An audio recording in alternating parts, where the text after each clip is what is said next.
So Tahir, you guys seem outraged as the Public Servants Association that amounting to about 733 million rand will be spent on renovating the homes of parliamentarians as well as government officials, citing that there's need for renovations and refurbishments elsewhere, not even excluding needs for better wages for public servants. Yes, obviously we are really outraged by this decision, and we really are very disappointed by the manner in which politicians, especially on the eve of the elections, they prioritize themselves so that when they go back into political offices, they go back into luxury. None of those houses nor the parliament in Cape Town really need to be refurbished. What they are doing is that they're just upping their luxurious living at the expense of poor people. If indeed the intention was to fix what is broken, you need to prioritize. Why don't they prioritize the mortuaries that have fridges that do not work? Our people are rotting in government mortuaries. Our people get sick in hospitals because of the hospitals are in dire need of upgradings. And yet they've got the audacity to make us accept that buying carpets that are worth 5 million is justifiable for a politician who's supposed to be saving the people. They want the people to save them. And as the PSA, we are really going to voice our dissatisfaction against this, and that is why we are going to forge ahead to call for the reopening of the wage negotiations. We want our members to be remunerated properly, since it is clear that there is money in the public service. They lied to the nation, they lied to us when they said that there's no money, we need to tighten our belts. So you did hear this clip coming in from the Department of Public Works, one such Jacob Marocha yesterday, speaking about how there is money that's been set aside for various refurbishments and various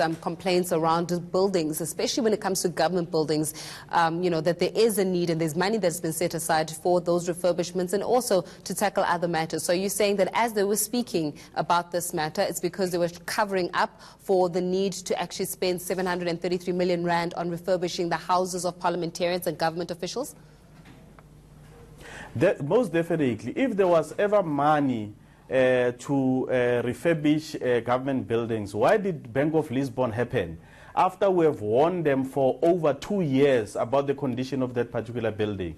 The Civitas building here in Pretoria, that is housing the Ministry of Health, even to date, it's not ready for occupation after they spend 1.1 billion in refurbishing that particular building. Why are they not prioritizing that?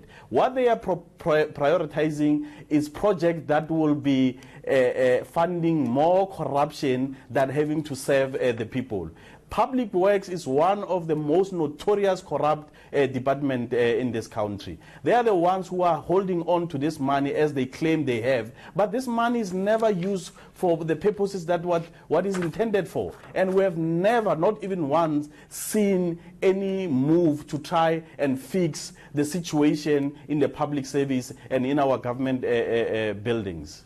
And then what happens if the Department of Public Service and Administration says, listen guys, we've had continuous conversations around the public servants' wage bill, and we've had ongoing negotiations when it comes to public service, as well as how much they earn, as well as the kind of conditions that they must work under. We've had those conversations. This is a different matter and a separate matter altogether.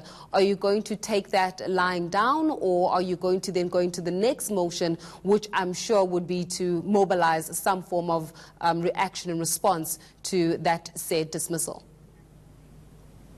We are already responding to that. We are not going to listen to those rhetorics, because of those rhetorics are just lies. What we've been told is that the state has no money. We need to tighten our belts. And if they've got 700 million in order to maintain their luxurious lives, definitely they will have money to pay our members more. The cost of living has increased dramatically. As you would know, that the cost of living, as far as the food basket and the transportation, it has increased by more than 10%. How are the public servants supposed to understand that government cannot pay them decent wages when politicians want to be flying on Persian carpets and new paintings of buildings and more beautiful buildings where they're going to stay? Public servants will never be able to accept that. They don't go and lie to us, they lie to the nation, and that is why now we understand why the Deputy President said that we must never believe anything that comes out of his mouth. They do have money, but they have money for themselves, not for the people of this country. So, with that said, are you encouraging politicians not to accept the 733 million rand that's been set aside for renovations? Are you saying that parliamentarians themselves will say, listen, we don't want that. Let's spend the money in a different way. Let's find a way to diversify when it comes to the type of spending that we're initiating and perhaps get more value out of it as opposed to spending it, as you would quote, on Persian carpets? You see, the thing is, I'm not even going to waste my time with politicians because since this thing was announced, none of the political leaders came out and condemned this particular move. It means that they're comfortable with it. So politicians are really not there to serve. They are there for their own interest, for them to be in political office and enjoy life. So we as unions will do what is in the interest of our members. We are going to take them head on. We are going to mobilize our members. We are going to call for the reopening of the wage negotiations. And if they are not going to give us our decent salaries, we are going to take them head on because they've already showed that they are not people that can be trusted. Terry, we're going to leave our conversation there, but thanks a lot for joining us on Newsnight and really shedding some light in terms of, the sentiments that you'd have to say regarding that announcement that 733 million rand will be spent on the refurbishment of parliamentarians as well as certain government officials' homes. That's Tyra Mayapa speaking to us there from the Public Servants Association.